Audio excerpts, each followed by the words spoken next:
ច្ចុប្បន្នប្រទេសកម្ពុជាកំពុងប្រឈមមុខនឹងបញ្ហាបរិស្ថានការចូលរួមបង្កើតសហគមន៍ដើម្បីជាប្រយោជន៍ដល់ប្រជាជននិងការបាត់បង់វប្បធម៌ដោយសារលំហូរចូលនូវវប្បធម៌បរទេសដោយបានសម្លឹងឃើញអំពីបញ្ហាទាំងនេះតបស្រាប់ចៅកទេសដុនបូស្កូខេត្តកែបបានរៀបចំសិក្ខាសាលា TOT Training of Trainer ដែលជាកម្មវិធីបណ្ដុះបណ្ដាលគ្រូបង្គោលដើម្បីឆ្លើយតបទៅនឹងតម្រូវការក្នុងគោលបំណងបង្កើនការយល់ដឹងបង្កើនជំនាញជីវិតនិងជំរុញការចូលរួមសកម្មក្នុងសង្គមតាមរយៈប្រធានបទសំខាន់ៗ4គឺវប្បធម៌ជនជាតិខ្មែរបរិស្ថានការកសាងសហគមន៍និង Preventive System ចាប់ពីថ្ងៃទី16រហូតដល់ថ្ងៃទី20ខែមីនាឆ្នាំ2026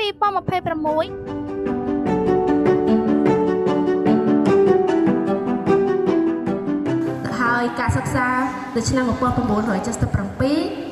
ក៏អត់មានសាលារៀនណាដែលបើកដូចយើងទូលំទូលាយទៅសពថ្ងៃដែរគឺ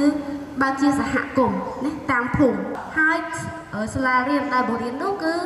នៅខាងក្រោមលប់ដើមឈើ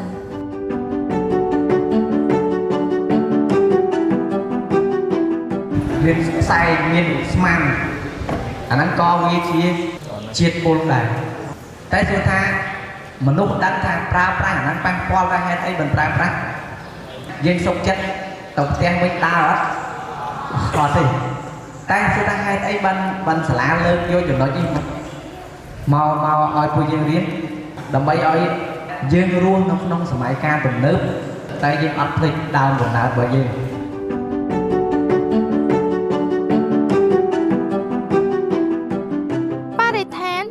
សំខាន់សម្រាប់ជីវិតមនុស្សសត្វនិងរុក្ខជាតិនៅសម័យបច្ចុប្បន្នបញ្ហាបរិស្ថានកំពុងកើនឡើងយ៉ាងគួរឲ្យព្រួយបារម្ភនិងមានឥទ្ធិពលដល់សុខភាពនិងជីវភាពរស់នៅរបស់មនុស្សទាំងអស់ចូលដល់ចំណុចទី1គេថាកាត់បន្ថយការប្រើប្រាស់ថង់ប្លាស្ទិកអញ្ចឹងយើងដឹងថាប្រជាជនយើងភាគច្រើនគឺជាចិត្តប្រើថង់ប្លាស្ទិកអញ្ចឹងដើម្បីកាត់បន្ថយរបស់វាយើងត្រូវចូលរួមឯគេប្រើប្រាស់ស្លឹកឈូកស្លឹកចេកបាវកញ្ចៅឬក៏អីគេម្យ៉ាងទៀតនោះគេហៅថាគេលពាក់ដែលយើងអាចធ្វើជាអីគេកថអីផ្សេងអញ្ចឹងបានមួយការបង្កើតអត្តសញ្ញាណយើងដឹងហើយការបង្កើតអត្តសញ្ញាណឲ្យវប្បធម៌គឺជាគោលជំហរមួយចម្បងក្នុងការជួយបង្កើតអត្តសញ្ញាណដែលធ្វើឲ្យមនុស្សយើងនឹងមានសីលធម៌ល្អដែលការនិយាយស្ដីដែលការរស់នៅឲ្យមានភាពថ្លៃថ្នូរដល់សម័យឡើយរៀនបានច្រើនជាងកាលពីសម័យដើមកាលពីដើមមនុស្សស្រីអត់ត្រូវបានអនុញ្ញាតឲ្យរៀនទេតែបច្ចុប្បន្នមនុស្សស្រីយើងមានសិទ្ធិស្មើគ្នានិងទទួលបានការរៀនសូត្រជាបន្តបន្ទាប់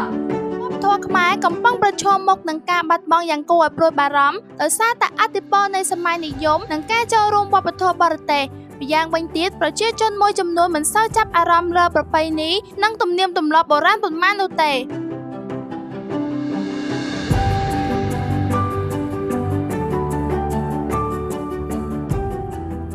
ការកសាងសហគមន៍គឺជាដំណើរការសំខាន់មួយក្នុងការអភិវឌ្ឍសង្គមឲ្យមានភាពរឹងមាំនិងរីកចម្រើនសហគមន៍ដែលមានការរៀបចំល្អនិងមានសាមគ្គីភាពអាចដោះស្រាយបញ្ហានានាបានយ៉ាងមានប្រសិទ្ធភាពនិងបង្កើនគុណភាពជីវិតរបស់ប្រជាជនសហគមន៍ជាទូទៅចែកជា4សហគមន៍ភូមិសហគមន៍ទីក្រុងសហគមន៍សាលារៀននិងសហគមន៍អនឡាញនៅពេលដែលសហគមន៍របស់យើងហ្នឹងភូមិរបស់យើងហ្នឹងទទួលបានការអប់រំជាក់លាក់មួយប្រកាសជាមានខ្សែអប់រំវាជាលឿនជាងមុនខ្ញុំយើងអាចនឹងវិវត្តទៅដល់អនុវិទ្យាល័យឬក៏វិទ្យាល័យជាដើមជំរាបសួរបងប្អូនណាកាលនៅភូមិសមាគីណាសមាគីយើងមានមោទនភាពដែលនៅទីនេះណាកំពុងកាពី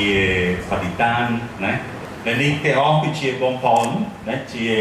តែមួយរស់នេះណាទីមួយយើងរស់ជាមួយគ្នាណាដល់បងប្អូននៅក្នុងសហគមន៍យើងកាពីបដិតានហើយនៅយើងស្រឡាញ់គ្នាទៅវិញទៅមកនេះគឺជាមោទនភាពប្រទេសកម្ពុជាយើងចេញដល់គុណច្រើនណាបាទហើយអ្វីបានជាលោកអមបង្កើតសហគមន៍នេះឡើងខ្ញុំសូមបញ្ជាក់ប្រាប់ទៅមួយថាមូលហេតុដែលបង្កើតសហគមន៍ឡើងក្រោយពេលរំដោះមកព្រៃយើងនឹងច្រើនណាស់ខ្លាំងណាស់ហើយជីវិតរបស់ក៏ច្រើនដែរអ្វីដែល សោកសោយទៅវិញដោយសារយើងអត់តាមមានច្បាប់ការប្រើប្រាស់ធនធានធម្មជាតិនោះការព្រីឈើគេកាប់ជាអាណាធិបតេយ្យកាប់ទៅតែរហោឋាននៅឆ្នេរយើងនេះ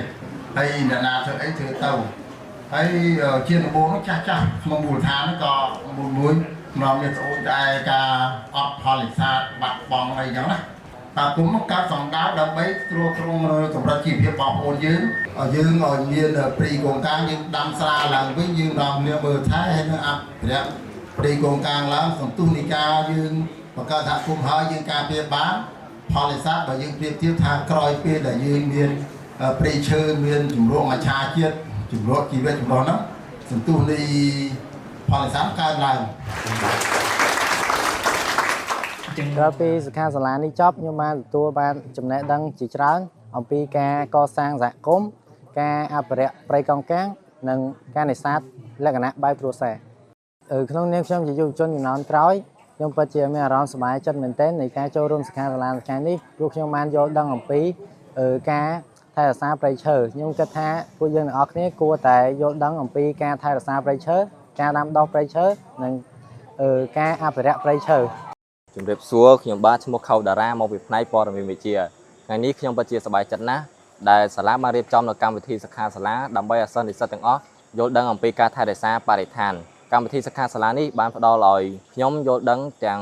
ចំណេះដឹងបទពិសោធន៍និងការចូលរួមថែរក្សាបរិស្ថានដើម្បីឲ្យភពផែនដីរបស់យើងក្លាយទៅជាកន្លែងដែលរស់នៅស្អាតមានសុខភាពល្អនិងនិរន្តរភាព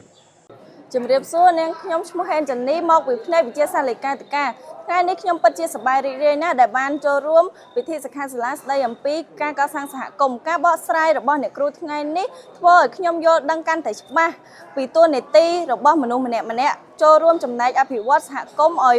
មានការរីកចម្រើននិងបំផុសគំនិតរបស់ខ្ញុំឲ្យចូលរួមកាន់តែសកម្មនៅក្នុងសហគមន៍របស់ខ្ញុំ